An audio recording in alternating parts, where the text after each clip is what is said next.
Raider Nation, it's Mitchell Renz here, host of the Raiders Board, and coming up on today's show, we're going to talk about a wild and crazy day for the final day of Raiders minicamp. Also at the very end of today's show, I'm going to talk about players that could potentially get cut here on Las Vegas, and I only say that because with the Raiders going out and signing Germaine Pratt, that means we have 92 players on our roster. I'm just going to illustrate some of the players that I could see Las Vegas potentially moving on from. So if you did not see, I'd say probably one of the biggest stories going on right now around Raiders minicamp today is the assistant coaches surprised Pete Carroll. They got out one of these giant, I don't even know what you're going to call it, bubble ball. Who was there was that old movie, Bubble Boy. I don't know if it's a hamster wheel. I don't know what exactly I'm looking at. But I love the fact that the Raiders did this because you can look at it as two ways. You can look at it as this is a team that loves to have a good time and that this is a football team overall that is just trying to show its fan base and trying to show its players that, hey, you can work hard,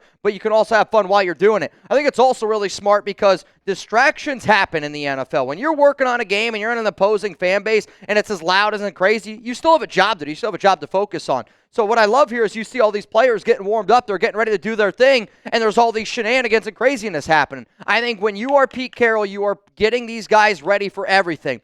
Yeah, I don't expect to see a ball out there on the field, but I do expect distractions to happen, and I hope that this Raiders team is always really, really focused. Speaking of being really, really focused, I am focused on getting to 195,000 subscribers, and I hope that you guys help me really, really, truly get there. If you haven't already, make sure you click that subscribe button. Make sure you turn on those notifications because even though Raiders minicamp is over, doesn't mean we stop this program. You're still going to get videos every single day. That's my promise to you. So we'll get in here to some of the news and notes that I have. The first thing that we're going to be breaking down is the players that did not practice today. Christian Wilkins, Dylan Parham, and Alex Bachman. Though I did not see or get any information on Bachman, Parham seemed to be in very good spirits today from one of the sources that I talked to. He was out there, dapping guys up, seemed to be really, really happy. The only reason why I kind of want to take a little bit more of a deep dive into this is because Parham is one of these players that if I was the one running the team, he'd be the starting left guard because I think between him,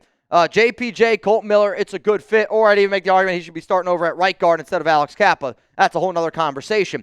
But because there are just so many unknowns right now around Parham, the fact that he didn't practice today, if it's not an injury, I am a little bit wondering what exactly is going on. But because Parham did not practice today, and also yesterday, Thayer Munford was also working at left guard, and probably out of, everything that I talked about in that show that I did yesterday, right before Germain Pratt ended up signing, was the fact that Munford's working at left guard. And I talked to one of my buddies today, I was talking to one of my buddies yesterday, and I was like, is Thayer working in front of Meredith, or is he working behind? Or are they just putting him in there as a body? And I was told that you're seeing Munford and Jordan Meredith splitting reps at left guard. This makes me really happy because I've always viewed Munford as a guard prospect, and I've always viewed him that since the day he was coming out of Ohio State. What's really going to be interesting is if the Raiders decide to go with a little bit of bully ball, because Munford next to JPJ, next to Colton Miller, I'm just saying, maybe that's what Munford needs to really get this ball rolling. More information coming up here. Tonka Hemingway, he ended up picking off Geno Smith today, and it was another deflected ball. I don't know how many deflected picks that Geno has thrown at minicamp. I'm trying not to get too worked up about it, but at the same time, an interception is an interception. But I wanted to give a shout-out to the rookie, Tonka Hemingway, for getting a pick today. Geno Smith, according to a report which I saw from Levi Edwards, he said that Geno had a slow start today, but a hot finish, and that's the ultimate pause now that I just read that out loud. I think what you're seeing, though, from Geno is the Raiders are throwing a lot of different things at him, and they're asking him to do a lot of different things. And he's learning a new offense. He's learning around, a whole lot of different players. But the good news is always this. The Raiders are very happy with where Geno Smith is currently at, and I want to be able to put that out there. Let's keep it moving. Brock Bowers is really starting to build some chemistry with Smith, and he had a really good practice today, caught a lot of good balls. And, I always have to remind myself when I get notes from people that are at practice that, I expect Max Crosby to ball out. I expect Brock Bowers to ball out. And I don't always talk about it, and I get asked a lot, like, Mitch, what's going on with Max? What's going on with Brock? Brock Bowers is that dude, and I just wanted to be able to bring it up again. He had a great practice today. Another guy that showed out great today was Trey Tucker. I mean, he had a really, really good practice, which is another great day for him. Him and Dante Thornton have been predominantly working with the ones on the outside. Jacoby's been working in the slot. A lot of work for Michael Mayer, a lot of work for Brock Bowers. Those names that I just said, I would say right now, if the season started today, would be your top 5 target getters. You might probably be able to throw Ashton Jeanty into that mix as well. But a really, really nice touchdown catch today for Trey. Looked very simple, beautiful ball by Geno right into the bucket, able to catch it. But Trey Tucker is really starting to impress me, and I think he's really starting to impress some other people out there. But like we were talking about Jeanty, the Raiders are really, really trying, I think, to push the envelope with Jeanty in terms of they're just trying to see what they're going to be able to get from him in the passing game. I know that he can run between the tackles. You know that he can run between the tackles. Hell, he might be a top 3 running back in the NFL right now if we're just talking about running between the tackles. But you don't draft a running back at number 6 to only run between the tackles. You draft a running back at 6 when you have all the other holes that we have, because you're also planning on using them as a 3-down back. So the fact that the Raiders have been really heavily using Ashton Jeanty, I'm talking wheel routes, screens, in the flat. They have been using him a ton in the passing game. And I don't want to fall into the trap that I fell in last year with Dylan Laube, where I think they were just testing out Laube, and obviously he didn't turn out to be that. I think what they're really trying to do here is see what they have in Jeanty, because they want to use him as much as humanly possible, because when you put the ball in his hands, he's just different. Raheem Mostert today called him generational. So here's going to be the pinned comment on today's show, and I want to know, we've talked a lot about rushing yards. We've talked a lot about rushing touchdowns. Have we really talked about, though, how many catches do we expect for Jeanty to have this upcoming season? I know this is a little bit of a difficult question, but that's why we're going to do it together. Kinda. Pause. After this YouTube ad break is going to be my answer, so please scroll on down while you're getting hit and let me know down below how many catches you think Jeanty is going to have this season. The number that I am going to go with here is I'm going to go 36. And I think that 36 is a really safe number overall. Maybe, I guess if we're doing the math behind it, 17 times 2, 34. You add a few extra in there. Let's go 36 catches overall for Ashton Jeanty this upcoming season, which Nico Laz, I just saw down below, said 35, though Troy Gill said 80.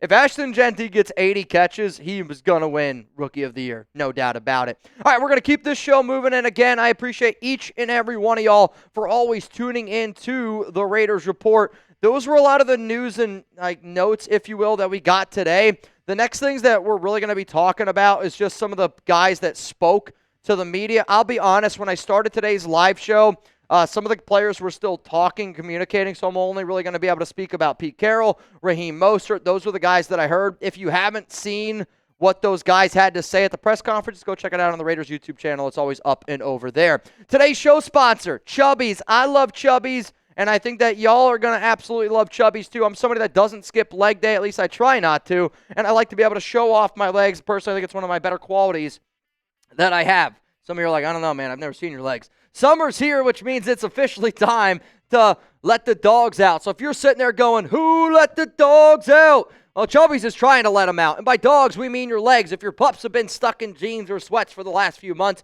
set them free with the Line Swim collection from Chubbies. Life's too short for uncomfortable swim trunks, so these babies are set up for all-day comfort with quick, dry stretch fabric and a built-in liner that actually does its job. No more chafing, no more soggy butt, no more mesh disasters. So don't wait. For a limited time, shop Chubby's biggest sale of the year for $45 shorts and up to 65% off select gear. Hit up chubbyshorts.com and grab your favorites before they're gone. Miss the sale? Don't sweat it. Use our exclusive code CHAT for 20% off. Support the Raiders Report. Let them know we sent you when the survey asks, and get ready to turn some heads. Summer's here. Dress like it in Chubbies. And I'll always say this. I really like products that I actually use. Now, again, the shorts that I would recommend, I personally wear the 5.5 inseam shorts. Those to me are the perfect length for me. Now, my dad, when I get him shorts from Chubbies, I'll be real, I get him the 7-inch shorts. I do actually have a pair of bathing trunks that are the 4-inch, but I'm going to be honest,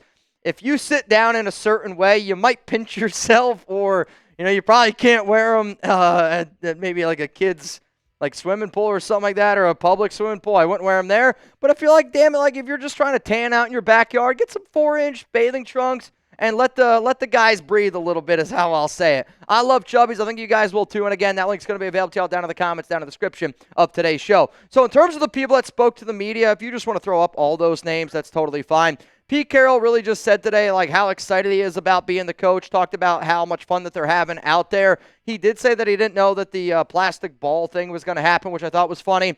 Alex Kappa, I did just see some notes like pop up on my computer. I also love that Kappa had his kid with him today. Spoke very highly of Jackson Powers-Johnson from what I saw. I didn't see any of the notes on DJ Glaze, so I'll have to go back and watch that one.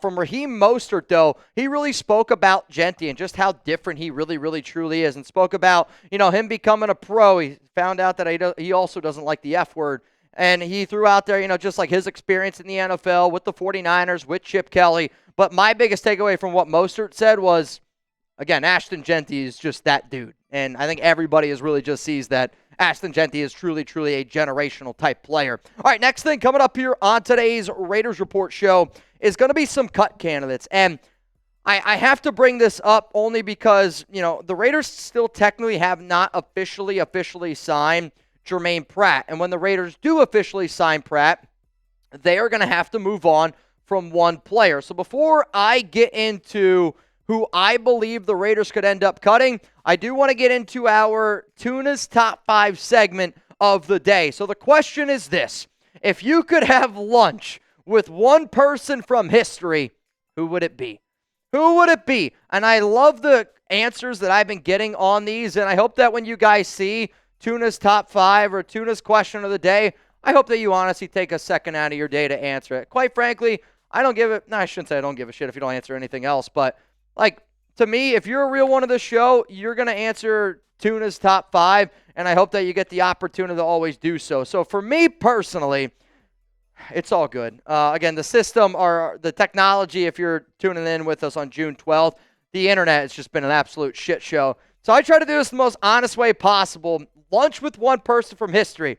I mean, the most famous picture of all time is Jesus having an electric dinner. So this guy knows how to get down for lunch. Al Davis, John Madden. I had to do it from a Raiders standpoint because I honestly would love to be able to pick Al and John's brain about football, about the Raiders. Julius Caesar. I like movies. I like history. Caesar was the first name that came to my mind, and also Las Vegas, a little bit in there. And let's go with George Washington. I was like, I have to get a president in there, so why not go with the very first one? Here are my top 5 people from history that I would like to have lunch with. Though, I could also say David Zahn and Raider Ron. I miss you guys. Let's go to, again, here, talking about Germain Pratt. And because the Raiders signed him, we're going to have to move on from a certain player. I think that, you might even potentially see a trade. I'll talk about that here in just a moment, because as soon as I saw something happen today at Minicamp, the very first thing that I thought of was like, oh my God, are the Raiders going to trade this guy? I'll tell you who that is in a moment. To me, though, I'm just outlining the top 8 players that if I was on the Raiders, these would be the guys that I personally would move on from. On the left side, a lot of wide receivers. Alex Bachman did not practice today, and sometimes when a player, we'll call it of his stature, does not practice on the final day of minicamp, maybe he knows something that nobody else knows. But Keyshawn, Cedric Jackson, I think all those guys could potentially be on the chopping block. Also, Jonathan Sutherland, Chris Collier, OV, the defensive end, and then Gottlieb, the offensive tackle. I think all of those players are potentially cut candidates once the signing of Germain Pratt does become officially official. I just saw Big Luck says Mia Khalifa is the answer. No, I can't go with that one. So let's talk about the player that, when I saw the Dylan Parham stuff of him sitting out today, and again, I don't have any information. I don't know if it's injury related. I don't know what it is.